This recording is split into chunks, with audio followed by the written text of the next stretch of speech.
2025, Malaysia telah menjana jualan ekspor sebanyak 45.4 bilion ringgit dari hubungan ini, iaitu United Kingdom, Thailand, Russia, Italy, Perancis, Brazil, RRC, Republik Korea, Ethiopia, Kenya, Afrika Selatan dan sebagainya, yang menumpukan dalam bidang gas cecair asli LNG, minyak kelapa sawit, barangan E&E yang kian meningkat, terutama bidang semikonduktor, barangan aro angkasa, perabot dan bahan-bahan lain.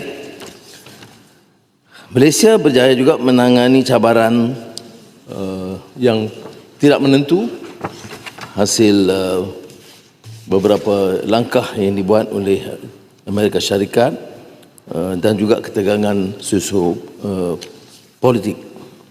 Dan tetapi kita mampu, alhamdulillah, kena dapat merekod jumlah perdagangan tertinggi dalam sejarah, iaitu 3.061 trilion ringgit.